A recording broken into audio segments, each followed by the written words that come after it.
Hey, it's Dr. Lisa Piercey coming to you this evening to read the kids a book for Read Across America. Tonight, we'll be reading Curious George Discovers Germs. George is a good little monkey and always very curious. But sometimes, even good little monkeys find themselves not feeling so well. How did George know he was sick? The story starts with spaghetti sauce. George's favorite day of the week was Sauce Day at Chef Pischetti's restaurant. He always gave Chef Pischetti some tips to make the best sauce.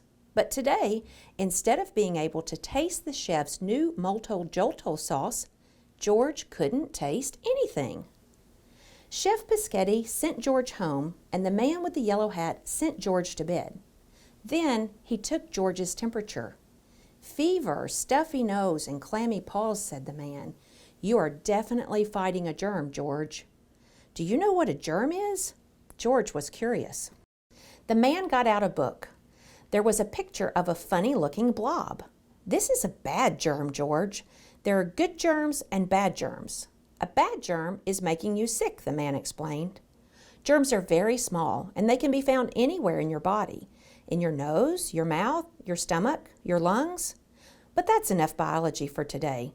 Tired monkeys need their rest.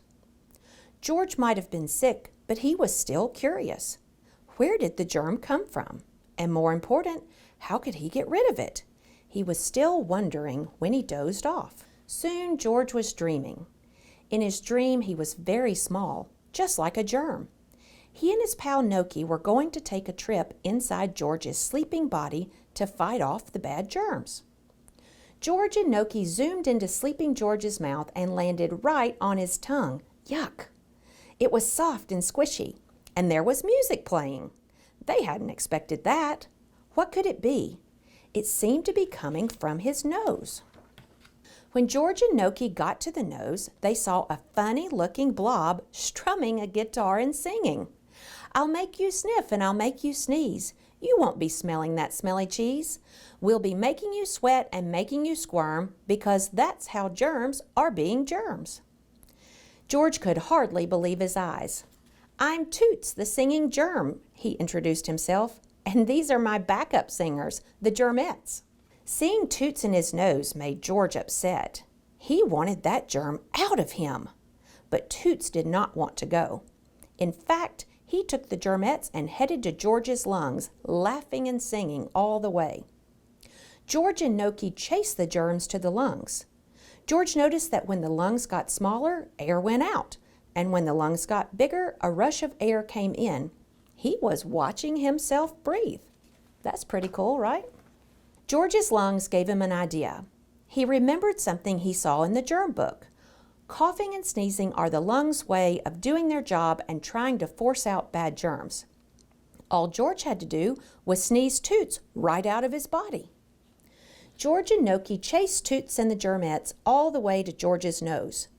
Then, with one big sneeze, thanks to some well-positioned tickling, out went Toots and the germettes, out into the air, looking for a new place to live. A few days later, George was feeling much better. He had taken lots of naps, drunk lots of water and juice, and sneezed out those germs. He could even smell again.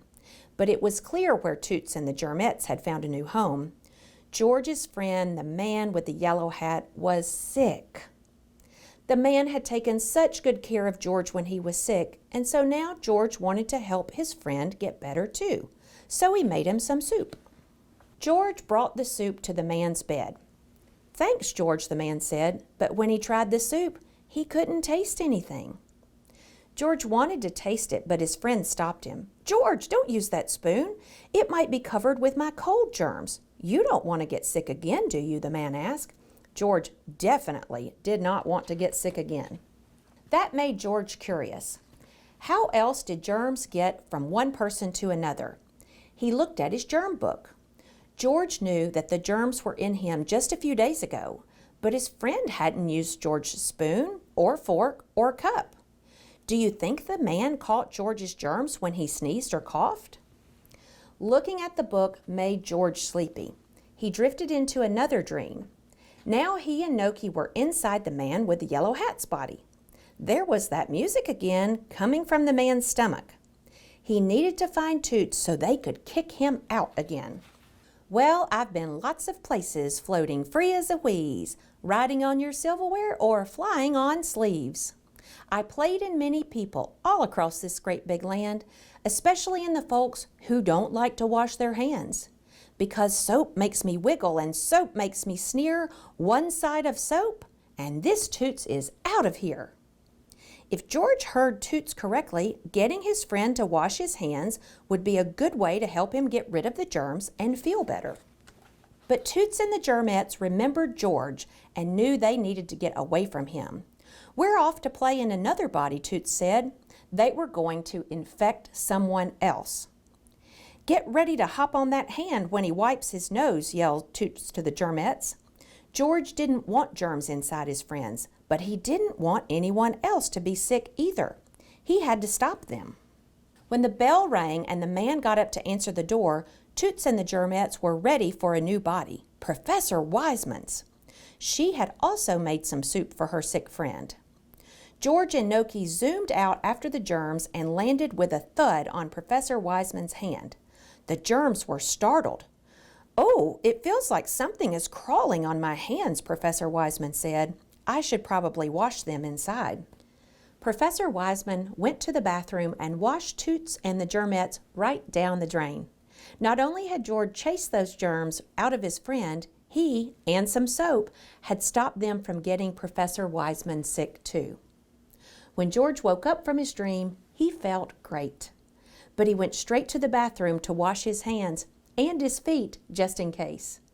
After 2 icky adventures with Toots, this healthy little monkey wanted to stay that way.